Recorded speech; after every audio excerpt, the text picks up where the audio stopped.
This is Chip Maxwell, and you're listening to the Retire Smart podcast with David Brooks.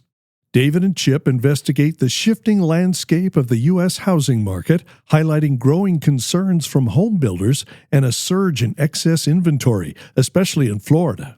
The conversation also touches on economic cycles, historical comparisons to 2007, and the return of home builder incentives. From real estate trends to labor economics, this episode is a data-driven look at current market realities. David, we've been talking about the housing market the last couple of weeks, renters, home buyers, and so forth. And now it's the home builders getting nervous. Actually, you sent us two charts. One is on home builders getting nervous. One is on excess housing inventory.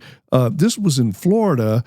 Apparently, Florida's got more excess inventory than all the 9 northeastern states put together. That's New England plus New York, Pennsylvania, New Jersey. What is going on right now in the housing market, David? Well, markets that went a little bit crazy, a la Texas and Florida in particular, those two markets, because during COVID, they had a ton of people move there, had cash because all the stimulus, right? And prices were going up. So those housing markets went almost parabolic. Florida did for sure. And I own property in Florida, full disclosure, and so I made money during this. But Florida now has seen more listings than they've ever had in their history. And as you said, it's now more than 10 states making up the Northeast quadrant of the United States listed for sale in Florida. So that tells us that you're probably going to see prices start to fade and aggressively start to fade. And we are certainly seeing this. The amount of listings just even in Omaha is popping up, right? And things are slowing down. So the sales are not turning over unless the seller is willing to discount their price. And so now you have sellers listing houses for sale, and then you have new home builders having to make some incentives. So, and we also have a chart here just showing you the Los Angeles housing supply skyrocketing, the listings coming on there. And remember, with the fires we had out there, Palisades, et cetera, you would think that wouldn't be the case, but no. It's time to pay the piper. The cost of insurance on these homes, the cost of taxes on these increased valuations, people are saying, I can't do it anymore. The consumer is tapped, and so now the housing market is going to face a bit of a drawdown. And so I sent you an article that kind of showed you a headline from the Wall Street Journal. Look at these Wall Street Journal headlines, yeah. So in 2007, there was an article written, hey, home builders are piling on incentives to get you to come buy, right? And it was a trap, if you will. People bought these houses, I'm getting an extra $5,000 bonus. Well, the house dropped $50,000 in 3 months in value. So was it a good deal? Well, guess what's happening today? Wall Street Journal just put an article out. Home builders are piling on the discounts and incentives again. You get a free upgrade on blinds or whatever, window coverings, because they cannot move their inventory. So be cautious, be careful out there. The housing market is in some trouble right now and is going to go through some pain, and it's going to take. Typically, when the housing market corrects, it's a 1 to 3 year process to go through. This isn't something that will fix because interest rates drop 100 basis points. The housing market is going to go through some pain. You know, there are cycles, there are rhythms to all this. That's why we monitor all this data so carefully. Speaking of monitoring the data, speaking of, well, this goes to Economics 101, I told you so, I guess.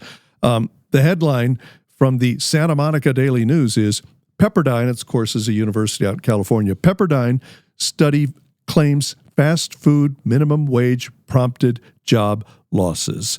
Now, Harvard and 2 California universities, the one at San Francisco and the one at Berkeley, they both put out studies saying, no, wages went up. This is when California, of course, what it was, $20 or something, a mandated minimum wage. No, this won't hurt jobs at all. Everything's doing fine. Well, now Pepperdine's blowing the whistle on this, saying, no, it's doing exactly what Economics 101 tells you. It's going to cost people jobs when you jack up the cost of labor like this. Absolutely. You get a point of diminishing returns. And so, yeah, again, minimum wage, people want to argue all the time. I don't really care about minimum wage. I just tell people, because whatever you set it, it's just going to end up in the price of the goods and things that we buy, right? And the old adage is whatever minimum wage is, that's about what a meal will cost at the average fast food place. So if you have minimum wage at $12, then it's going to cost you about $12 to drive through and get a meal at Chick-fil-A or et cetera, right? If you raise it to 15, where California was, but California jumped from $15 all the way to $20, and it's cost tens of thousands of people their employment, and it's cost several of them that's still employed hours that they depend on and count on. Because again, it's just economics 101. It's so simple to understand, yet we don't teach economics, unfortunately, Chip, in high school anymore. And so people do not understand. You can make minimum wage $50 an hour. You're not going to be better off. You're going to be worse off within 18 months because the cost of everything you buy has to go up to pay for that labor.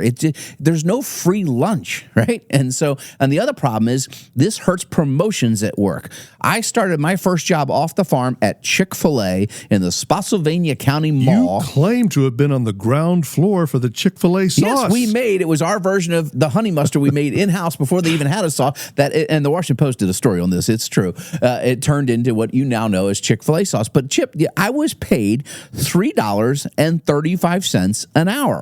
That's my starting wage when I worked at Chick-fil-A, and I had to wear a little bow tie and this big polyester uniform, right? But I hustled and I got a raise to like $3.50.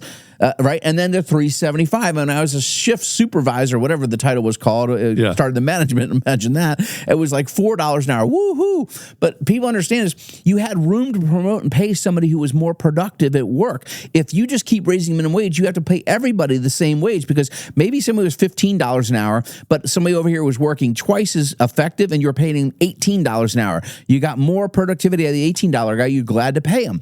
And the idea is he'd set an example. The guy who's making 15. Well, I want to make 18 like John over here. Well, be as productive as John and we can pay you. But if you just force these wages, you lose productivity, you lose profit margin, and you have to increase the price on your consumer, your customer, your client. We've got to get back to teaching financial basics in this country, but we have a country full of illiterate people financially. It's sad when people go to get financial advice on TikTok and videos and YouTube. You're watching this channel, but you've got to understand the basics, and we've got to do a better job of explaining that. David, here's another labor-related item. You sent me a headline from Zero Hedge. Native-born workers surge by over 1 million, back to all-time high, as government employees tumble.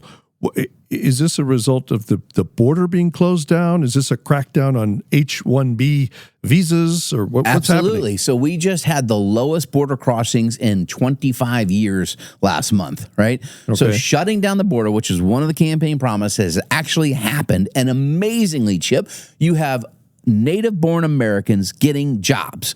That is awesome to see. So we don't have great job numbers, but 1 million jobs have been increased in the first quarter by native-born Americans already this year, simply because the illegal immigrants that were taking those jobs, and Americans will, this adage, they won't take the job. Well, if it pays the right wage, they will take it. And if they need, if you don't hand out things like welfare, if you hand out to those, hand up, not handouts, right? And people are encouraged to go get work, they will take the job. And again, but if you keep increasing minimum wage, you're going to take away the incentive for someone to outperform their fellow worker. But yes, amazing stat on now we have all of a sudden all-time highs that fast in 100 days.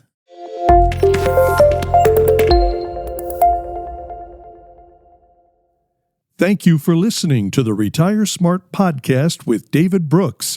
If you want to learn how to generate lifetime income, reduce your tax bill, and maintain your lifestyle in retirement, visit retiresmartpodcast.com and make sure to subscribe to keep up with new episodes every week.